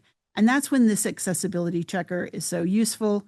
When I'm creating content or when I'm editing or updating, I'll keep an eye on this to see if I've added anything that needs to be fixed. If I'm doing an entire course search, I'll use You Do It. Or if I just want to go one module at a time, sometimes that's all I can handle is, you know, I'm a week ahead of my students. I'm checking my content to make sure that everything is working the way it's supposed to. I can use UDoIt and just look at that module for what my students are working on the next 2 weeks and know that everything there is done instead of worrying about my entire course at the same time. I'm dyslexic. I have ADHD, so having less on the page is better for me. The more I can focus the content, the more focused I am. And there's a lot of tools and features that are also being added to Canvas that we are looking forward to having. Probably the biggest one is having a dark mode for Canvas. So right now, you'll notice that my sidebar is blue. The reason for that is if I go to my settings, I can use a high contrast UI in Canvas. It doesn't affect a whole lot. I can also enable a dyslexia-friendly font. I'll tell you personally, it does not work very well with my form of dyslexia, but it's great that these are options that are built in. You can just click on the slider in order to enable it, or you can disable it. Again, the students don't know this is here, so I try to let my students know that these are options that they have available. But if I go into dark mode, I'm going to go back to one of our pages, and I'm not going to save my changes. So I'm looking at this page. Obviously, this is not dark mode. It's just high contrast UI. And if I have a couple screens and I'm just have white in front of my face, I'm likely to get a migraine. So there are a few different browser extensions that I use. All the different browsers have these extensions. Some of them are extensions that can be used across browsers. So we already talked about Wave. This one is actually just called dark mode, very basic. And when I turn it on, it gives me that white on black. But you can see I get all this framing around the elements in Canvas. So this is not really ideal. It works. It's certainly better than a bright white screen, but I'm actually going to turn that off in this case, and I'm going to enable what's called Dark Reader. I like this one because there's a lot more settings and features. It's not just on and off. I can even tell it to remember when I visit a particular web page, whether it's enabled or not. How bright do I want it to be? How much contrast do I need? Do I prefer sepia or grayscale, which is also great if you have trouble differentiating color, which I have a little bit of trouble with as well. So, and it will remember these settings for you. So highly recommend. Again, it's free. You'll notice that there is a site list. So that's where I can go and say, here's a site that I access frequently and what type of accessibility setting I want it to have. The last one that I want to show very quickly, again, this one is free, but all the advanced features are behind a paywall. So just be aware of that. This tool is called Funkify, and I love using this when I am demonstrating the student experience to instructors who are using digital content for the first time and aren't necessarily aware about how these different challenges that students have can impact their experience of the online content. So I can say, okay, what are some visual issues that my students have? I'm going to use me as an example. I've got a lot. I can go to enable. What does it look like if someone has low vision? So this is actually clearer than what it looks like if I'm not wearing my glasses. But if you have small text at a distance, it makes a lot of sense about how this would be difficult for students to see on a screen in a classroom. You need to make sure that you're using a large enough font and a bold enough font. You'll notice that there's a slider here, so I can adjust that, and that's where some of the premium features pop up. So I can look at these one at a time, but if I want to get into the detailed stuff, it's a bit harder. I think it is a terrific tool. I don't think it's something that necessarily everyone needs to invest in, but when I'm doing training and I'm introducing faculty to accessibility accommodations, I find this to be a really effective tool. I talked about brightness before. I can go ahead and do this, and if something is very bright, you see how washed out it gets. Again, you can change around the intensity if you're willing to. So you can also, if you upgrade, I feel like I should be getting a commission for this. But you can also create a persona. So I could create a persona that is all of my accommodation needs. And then I would be able to see, show what something looks like for me to someone who isn't me. So definitely very interesting. I think the one that I like showing the most is you'll notice that they break it down. So vision, hearing, cognitive, and motor. So if someone has tremor, the mouse wiggles around on the screen while you're trying to move it. Got that one. And for cognitive, again, you can do dyslexia, and that includes different types. So you'll notice the moment I click on this, it starts changing things around. So things are a little bit off center. I actually have classic scramble. So when I'm looking at letters, sometimes it looks like letters are duplicated or in the wrong order, or I'm typing something and I get things in the wrong order and I'm not even aware of it because my brain says that's correct, but it's not. So these are, again, free or very easy to get tools that you have access to either directly through UCF, through our Canvas instance, or free on the web. There are so many more browser tools and extensions that are out there. These are just a few that I use on a regular basis when I'm working with faculty that I wanted to share. So I guess our key takeaways here. Do you have anything you want to? Yeah, there you go. Ryan has something to share. Let me stop sharing. Oh, you okay? Window. I can share it if you. Yeah, I think you need to. I've lost my Zoom somehow.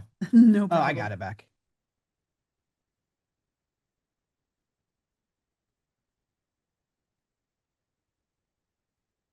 Here we go. We just made a quick, I'm going to go into full presentation on my screen. But basically a little comparison of what each checks for. So yeah, basically none of them check for uploaded files. None of them check for HTML files. Granted, we shouldn't really be posting HTML files into our Canvas instance anyways. They don't really display properly, so not too big of a deal there. Module URLs, UDoIT is the only one that checks for that. New quizzes, none of them are currently checking for. Classic quizzes, the RCE checker, you know, that one you have to use on a per question, per answer basis, but it will check everything. Whereas UDoIT, I believe, only checks the question instructions and the question stems. I'm still getting feedback from their team to make sure that is accurate, because originally they told me it also checked the answers, but I found out shortly before we started this that it does not check answers for sure. He is double checking to see if it checks stems, but it definitely checks the instructions. So then the syllabus, which isn't really a tool that we use anymore because everyone here on campus uses simple syllabus, so that's kind of a moot point. Announcements, you can see two of the tools check it. So the course checker has some things that it's missing from Canvas, but it is getting better and things are on the roadmap to come soon. Then the next slide, let me show you this. This shows you actually what on the pages they're looking for. When it says suggestion, that just means it's listing it as a suggestion. It's not listing it as an actual issue.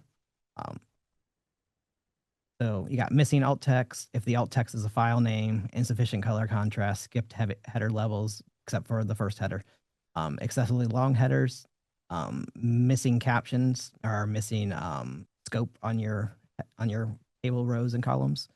Adjacent links with the same URL, they all check for that. Improperly formatted lists, all of them check for that. UDoIT does check for that, actually. I don't know why that is inaccurate. I apologize. 100% something it checks for. Broken links. So the course checker doesn't check for it, but Canvas does have a built-in validate links tool that will check for it. Missing captions is pretty much only done by UDoIT, and it only does it on external tools. It doesn't do it on like internal built into Canvas. I am being told that I am out of time.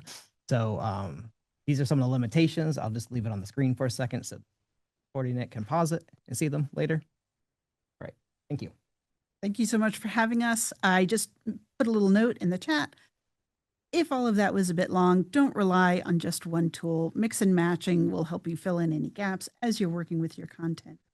And stay posted because we do have some of those new features coming, like dark mode and Canvas. Wait. Woohoo! Thank you so much, everyone. Thank you. Thank you both again. We don't have time for a dedicated question segment, but please feel free to continue to drop questions in the chat, and our presenters will be able to get to them while we move on with our next presentation. Thank you both. We will move forward. Okay, our next presentation is titled Access from the Start, Embedding Digital Accessibility in Thesis and Dissertation Formatting with Microsoft Word. This presentation will be given by Nathalia and Wendy, and it'll explore how UCF's College of Graduate Studies integrates digital accessibility into thesis and dissertation formatting through a Microsoft Word template and related resources, emphasizing key accessibility principles and their role in creating well-structured, compliant scholarly documents. I'll go ahead and give you guys a moment to get set up, but welcome. Thank you. Thanks so very much for having. much.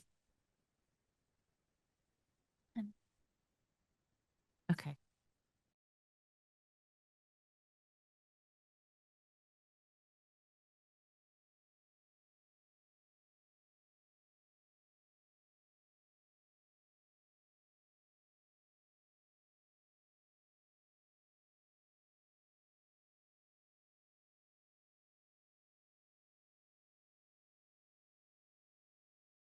Okay. Well, hi, everybody. My name, as I was introduced, is Natalia Bauer from the College of Graduate Studies, and here with me today is I'm Wendy Cartier, also College of Graduate Studies. we manage a thesis dissertation review and submission process for the College of Graduate Studies. So what that means is every student who is doing a thesis or dissertation will eventually interact with our office toward the end of their career in graduate education here at UCF. Pretty much all doctoral programs, there's a few exceptions, do a dissertation. Not all master's programs do a thesis. There are some that do have a thesis required. There are others that are thesis optional. But to ensure the quality of these documents, ensure that they don't have any sort of compliance issues with certain policies or certain publishing uh, requirements, we work with the students to review their document for formatting. And included in that formatting, of course, now is digital accessibility. Hasn't always been that way. I would say we really became kind of on our radar a few years ago when UCF implemented a digital accessibility policy around 2022. And then we worked to ensure that we had digital accessibility as part of our process of formatting and had resources built for students to better understand digital accessibility. We originally used to focus on training students on how to format their documents sort of manually. And we always had them using features such as heading styles to ensure that they could have um, a, a, a table of contents with clickable links and things like that. But we realized there's a lot to formatting that students have to kind of overcome and learn. There's things like section breaks and strange page numbering conventions in a thesis or dissertation. So we thought, well, how can we kind of break down the barrier of learning a whole ton of formatting things and also have them learn about digital accessibility, which is something we hope they will take with them onto whatever career they go into. I know some of our previous presenters in this webinar talked about a lot of online resources. Um, we hope students can take that with them. So, I mean, we all work in a digital world now, no matter what you're doing, whether you're going into academia or you're going into any other career field, you will probably interact with websites, with online materials. All of our theses and dissertations are available online through STARS, which is UCF's institutional repository. So that is why students are responsible for doing this correctly. But to kind of go back to where we really started implementing digital accessibility, to help fulfill UCF's policy of requiring digital accessibility, we decided to start using a template or offering a template. And Wendy actually has a template up that we can show everybody. And Wendy can kind of go through some of the accessibility features we've sort of built in. Now, granted, some of this is still up to the students to understand. And we have a lot of resources we've built into our web course. We have a web course for all of the thesis dissertation students. So we do have some instructional files, videos, things like that. But then we've also tried to build some of these things directly into the template and also some instructions for it into the template. And I just messed up the template there. Bear with me a second as I am attempting to get to the correct screen. So The template, as Natalia mentioned, we originally created the template to have the accessibility features built in. For example, the heading styles, everything is pre-formatted for students with instructions. Trying to use a laptop different from what I'm used to is a challenge. But all of the headings in the document are preset in heading styles with instructions for the students to be able to add their own content, such as adding the abstract. And then within the thesis or dissertation, they are able to have an acknowledgement section if they choose to do so. And then we have the clickable table of contents, which is generated with the heading styles. So you can navigate directly within the document. The heading styles, of course, help the screen reader as well to be able to identify the sections and subsections within the document. So it's really important that students use them correctly and understand not to skip heading style levels. So we have, along with the template, which does have written instructions, we have a very brief video that students can watch, which explains how to use the template without breaking it. And therefore, hopefully, makes things easier for them. We also provide, I'm just going to skip down a couple of pages. We also provide instructions for them adding alt text to figures. So if I click on this to see if I can view alt text, there we go. So I'm not sure if it's showing on the screen or not, but to the right, there is the alt text that's present in the document. And so all students need to do is either when they add their own figures, follow the instructions below this sample image where they can see that they can edit the alt text if they like the alt text that the AI in Word provides. I mean, sometimes it's decent. It's gotten much better over the past couple of years. If they like what's there, they can accept that and use that, or they can make any adjustments that they need to for the alt text.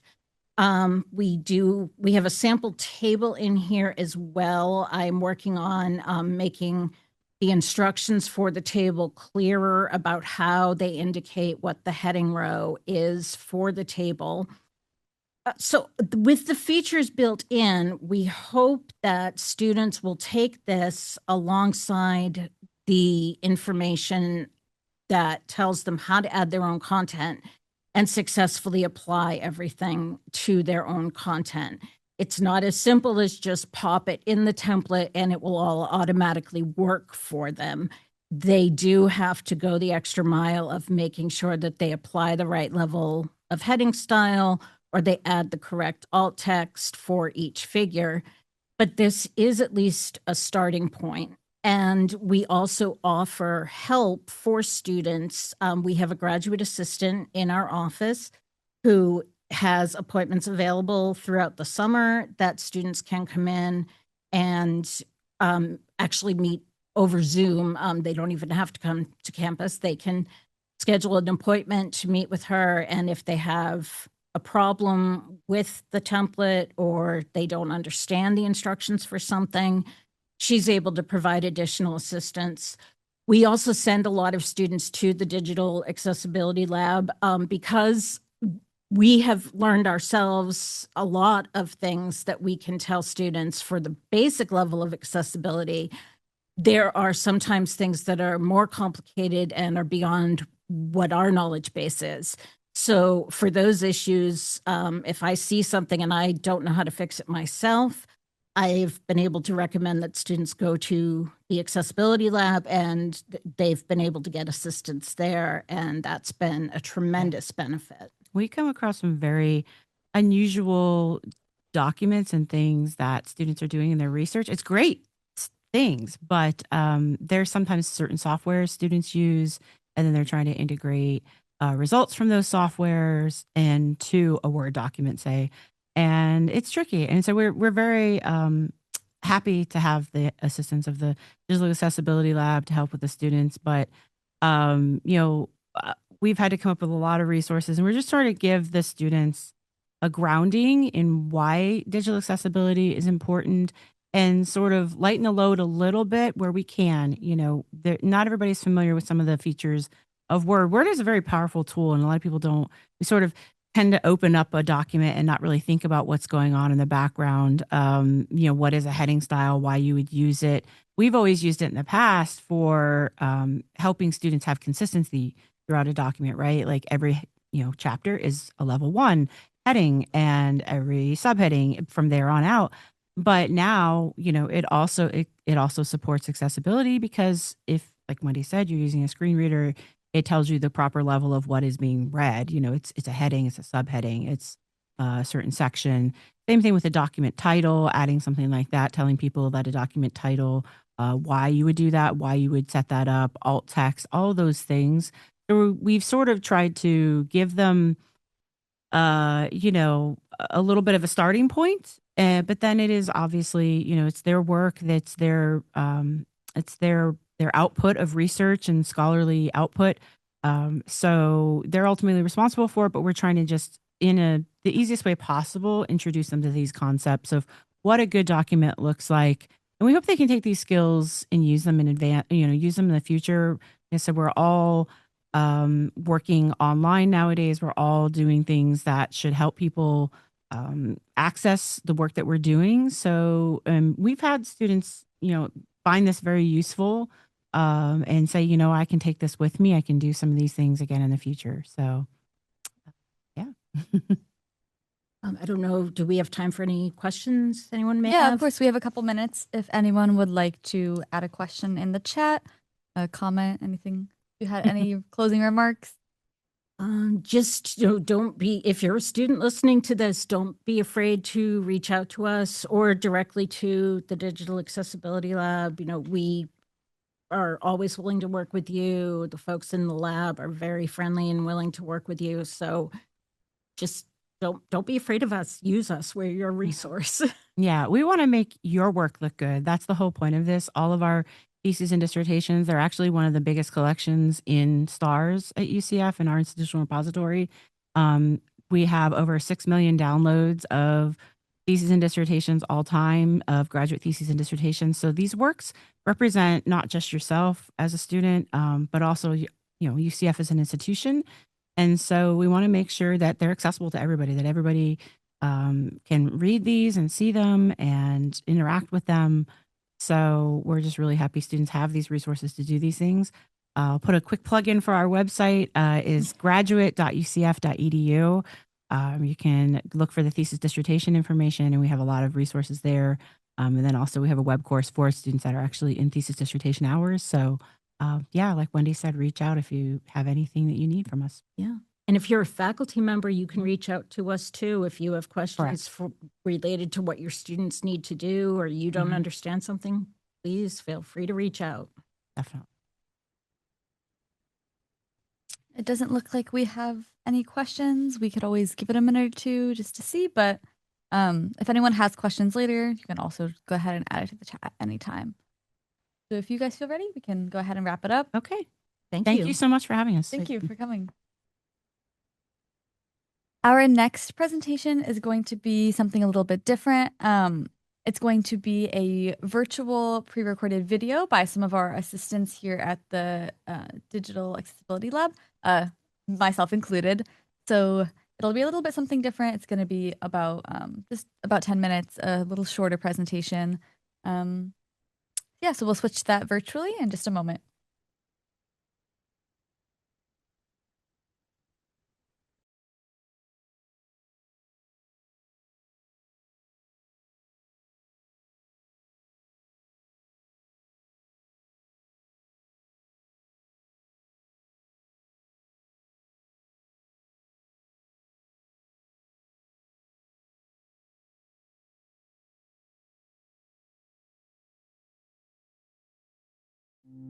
Hey guys, hope you've enjoyed GAD so far. My name's Kayur, I'm Andrea. I'm Delaney. And I'm Melanie. And we're all assistants at the UCF Digital Accessibility Lab on campus. Here at the Digital Accessibility Lab, we offer support for students, faculty, and staff for any online accessibility requests. For example, we work with digital documents and videos like this. This webinar will hopefully provide some clarity on students' role in creating an accessible environment here at UCF. The link to our website is in the description, and we will include links to all of the resources mentioned in the description as well. So let's start with your rights as a student. As a UCF student, you have a right to accessible content for all university-related activities. UCF's commitment to providing equal access for all students is monitored by the Office of Non-Discrimination and Accommodations Compliance, or ONAC for short. ONAC ensures that the university conforms to the requirements described in the Americans with Disabilities Act and the Section 504 of the Rehabilitation Act. Our focus at the lab is to provide support and guidance to make digital content accessible for all people, including those with disabilities. This includes designing technology and digital media with accessibility always in mind, rather than treating it as an afterthought. UCF Digital Accessibility Policy includes goals for making digital content compliant with university and federal regulations. These goals apply to all UCF content, but what counts as UCF content? This standard includes all digital content developed, purchased, maintained, or distributed by UCF. So basically, anything online that you see that comes from UCF should be accessible. In addition to all of these rights that apply to every student, some students are eligible for additional reasonable accommodations through the university. So what are reasonable accommodations? Student Accessibility Services considers anything that supports access and opportunity to be reasonable, as long as the request does not change the core academic standards. The purpose of an accommodation is to ensure that all students have equal access to the academic and campus experience without changing the requirements and learning experience. Having a disability does not automatically mean that the student will receive accommodations if their request is not reasonable. A good metric to keep in mind is, without the reasonable accommodation, will the student be negatively impacted compared to their peers? Accommodations do allow students to have an equal opportunity to meet an academic standard. Accommodations do not lower an academic standard or lessen the requirements of a particular student. Some common reasonable accommodations at the UCF include note-taking support, loan-assistive technology, attendance flexibility, extended time for exams, interpretation or captioning, and priority course registration. So, how should you request an accommodation? All accommodation requests are done through Student Accessibility Services. The form to request accommodations can be found on their website. This website will take you step by step through the process of requesting accommodations, including what meetings and documentations you may need. One essential component of the student academic experience are courses hosted on Webcourses. So we wanted to spend a little more time on what accessibility features everyone should expect from their web course content. Broadly, all web course content should be accessible. Why? Because of WCAG. Web course accessibility should follow the WCAG guidelines. WCAG is an international standard for accessibility in web content, and it is referenced in the ADA Title II to establish the required elements for making digital content accessible. In your courses, you should expect to see accessible content. This should apply to everything in your web course, including but not limited to PowerPoints, images, videos, documents, and the module designs themselves. We will go through each of these now to demonstrate some essential accessibility features. While this will just be a very brief overview, extended resources will be listed at the end of the video that can give you a more in-depth look. So, what makes a PowerPoint accessible? When it comes to an accessible PowerPoint, some important things to keep in mind are maintaining proper font size and color contrast, including alternate text for images, and ensuring each slide has its own unique title. PowerPoints with difficult to read text and pages of information without titles are not considered accessible content to have in your web course. Additionally, any videos in your course should have accessibility features. The most common are captions. It's better to have captions that can be turned on and off and were reviewed by someone to ensure accuracy. While AI can be used to help auto-generate captions now, it's encouraged to have a person check its work. The same goes for transcripts. Video should have text alternatives, whether this is in the form of a document, a web page, or found within the video player. For the web course itself, you should expect content to be on pages instead of just linked documents. Everything should be clearly formatted with headings, bold text, embedded content, and alt text for images. Longer readings should be broken into smaller sections so they're easier to follow. You should also see tables used properly, clear and descriptive links, and good color contrast throughout. Last but not least, for PDFs, it's important that we have a proper heading structure, use alt text with our images, and check for proper reading order. Hearing all these accessibility requirements could be overwhelming, but UCF has resources to help faculty and staff implement them effectively. A full list of these resources will be provided in the video description.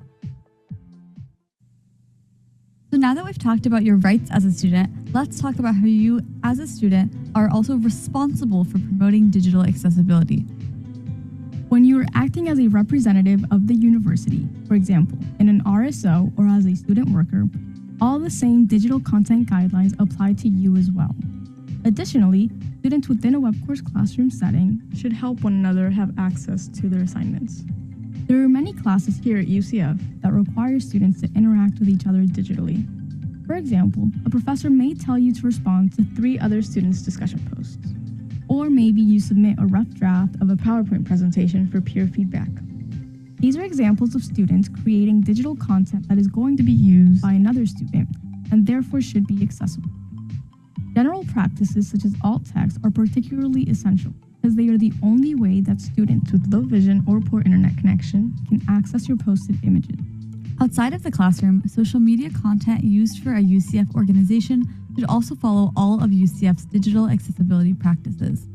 Social media content on websites like Instagram often already have built-in accessibility features. One of these features is alt text, and it should be added to every image. Adding a caption to your post can help provide additional information. Emoji should be used appropriately and only at the end of sentences instead of in the middle of text or to replace words or bullet points. Resources for creating accessible social media content are on UCF's website and are listed below in our description. Emails using your UCF communication also fall under this umbrella. You should expect clear subject lines, easy to read fonts, short paragraphs or lists, and descriptive links. Images should include alt text. Any added files should be accessible, and emoji should be used sparingly. Overall, email should pass basic accessibility checks so everything is easy to understand. You can even set a notification to others that you prefer accessible content.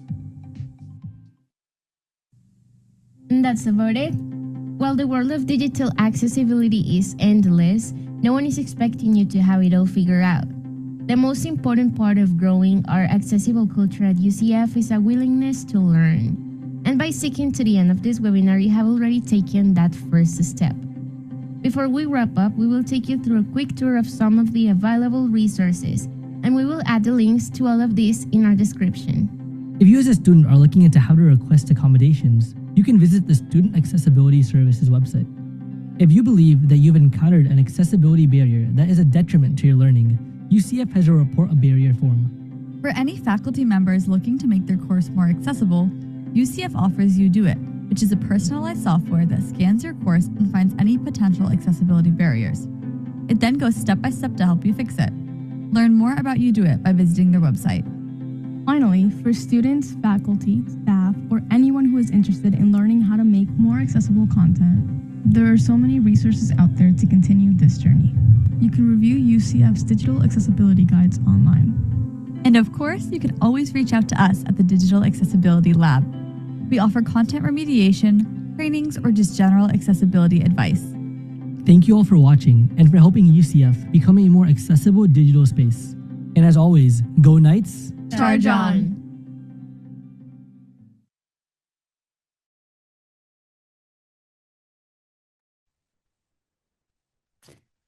Hello again and welcome back. I hope everyone enjoyed our little pre-recorded video. If anyone has any questions about the lab or anything, go ahead and drop it in the chat. To finish us off today, we have a little bit of a demo from 2 of our student assistants. Audience participation is encouraged in the chat if you guys can, but it'll just be a quick little demo, a little spot the barrier game, and I will take it to them. Hello everyone, and welcome to Spot the Barrier. My name's Gayor. I'm Andrea. And we're going to be your host for today. The way this segment will work is each round you'll see 4 examples of common things you might find on a web page. This will hopefully demonstrate some common invisible barriers since something might seem accessible but still have a hidden barrier. These include alt text for images, color contrast, form input labels, hyperlinks, and heading structure. 3 of the options are going to be following correct digital accessibility guidelines, but one of them is going to be a sneaky barrier. So today is going to be your job to figure out which one that sneaky barrier is. So for today's activity, we're going to be using the Wave evaluation tool. This evaluation tool is going to go through your entire web page and kind of flag anything that it views as inaccessible. Seems simple, right? Let's get started. Okay, so for our first question, we're going to be looking at alt text for images. The purpose of alt text is to describe the visuals so that users of assistive tech can still understand its importance. It's also helpful, though, for users that have poor internet connection, since the alt text will be shown when the image doesn't load. Good alt text is descriptive and specific, and it conveys the meaning of the image in just 1 to 2 sentences. One thing to keep in mind for this demo is that Wave is making the alt text visible on the screen, but this wouldn't be shown if you're just viewing it normally. And this is what separates alt text from image captions, which are always shown, but these shouldn't be used to replace alt text. So with that context, we're going to look at the 4 options that we're being given, and feel free to drop in the chat if you think you know the answer.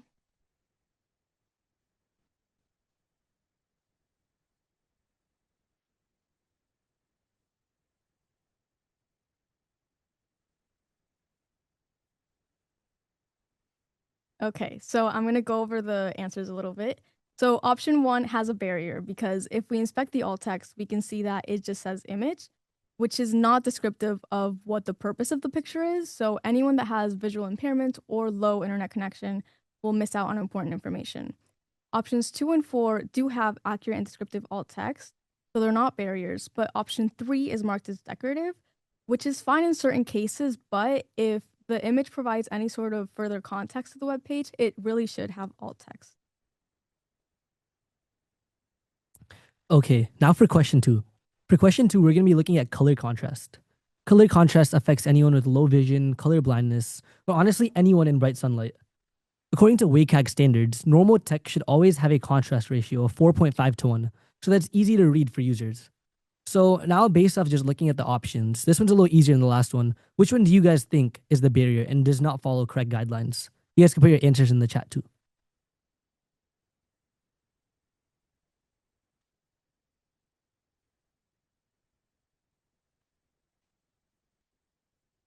Okay, option 2. Option 1, we're getting a mix. Okay, I'll get going with it. So for this one, options 1, 3, and 4 are all following correct guidelines and match that correct 1 to 4.5 ratio. But the sneaky barrier in this one's going to be option 2. And when we turn on the Wave evaluation checker, we'll see that it's actually flagged as wrong because this one has a ratio of 3.4 to 1, which does not meet that threshold. Okay, so for question 3, we're looking at form input labels. For some background information, many forms of assistive technology announce form fields by their labels, and without one, users of this technology won't know what to type in that text box. In this example, users are supposed to enter their email address in the form field, so the assistive tech would use the label associated with it to let the user know to type in their email. I know this one can be kind of difficult just looking at it, so if you have any guesses, you can put them in the chat. I'll give a little time for that while we're looking at our options.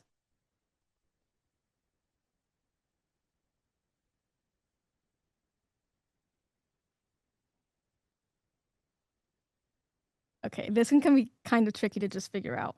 But if we turn on our accessibility checker, we can see that options 1, 3, and 4 are not flagged and are accessible because they specify the kind of input that is expected, both visually and with the HTML tags.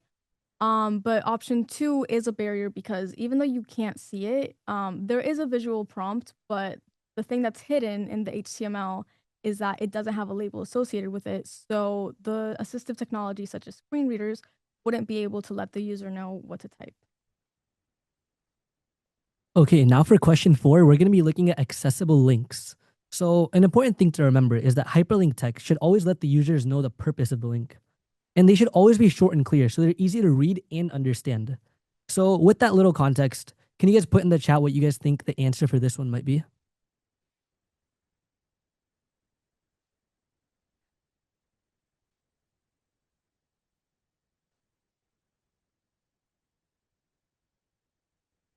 Okay. Okay, yeah, definitely right. Number one is definitely going to be the barrier. But looking at options number 2 and number 3, you can see that they're short and descriptive. And if any screen reader or assistive technology goes through it, it'll allow the user to understand where that link is going to take you. Option 1, it doesn't give you really any context, right? It just says click here. So if someone hears click here, they won't actually know where to click if they're using assistive technology. And for this one, it was actually a sneaky question because number 4, although it's not flagged by the wave checker, like the option 1, it's still a raw URL link. And raw URLs are difficult to read and doesn't describe the purpose of the link. So for this one, although it's not flagged, number 4 is still also a barrier.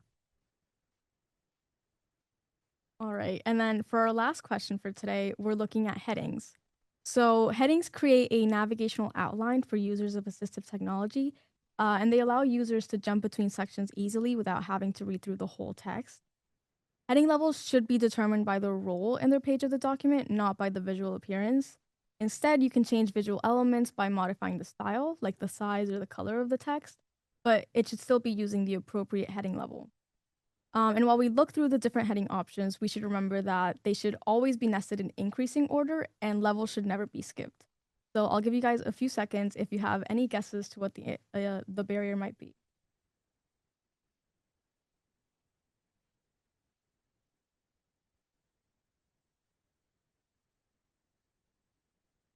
All right, so for this one, if we turn on our accessibility checker, we can see that options 1, 2, and 3 use a correct nested heading structure, so they are not a barrier because they also don't skip levels. But option 4 is a barrier because it skips heading levels. We can see that the main section is a heading 2, but it then jumps to a level 4 subsection and then a heading 5 following it. So if we were to fix this, the correct structure would look the same as option 1. Thank you guys so much for participating. Today, we only talked about 5 specific parts of digital accessibility, but there's so much more to it. And as you saw through today's little activity, all it takes is little fixes to make our content a little bit more accessible. UCF offers an array of resources that make it easy to check for accessibility in your content.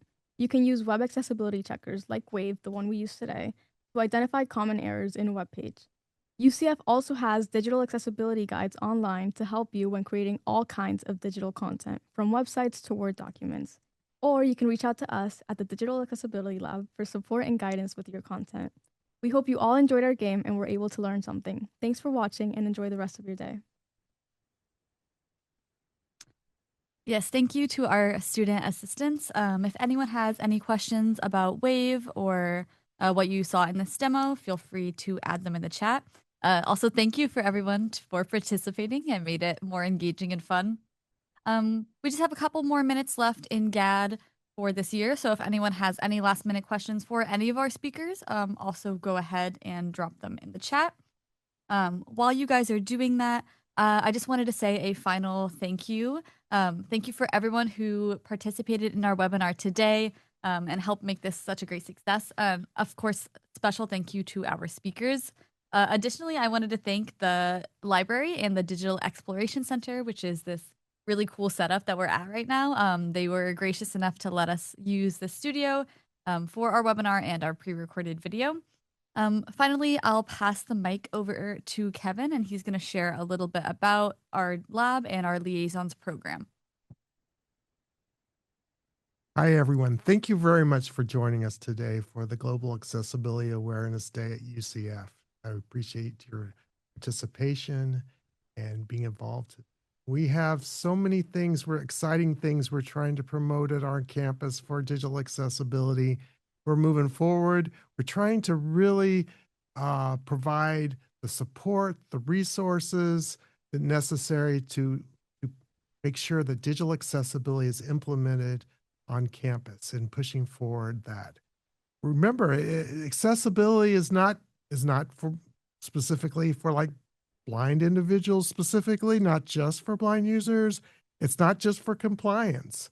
It's about usability for everyone to be able to access. And I really like to emphasize that because we don't think you have to be an expert to make improvements. You just have to know, you just have to ask the question.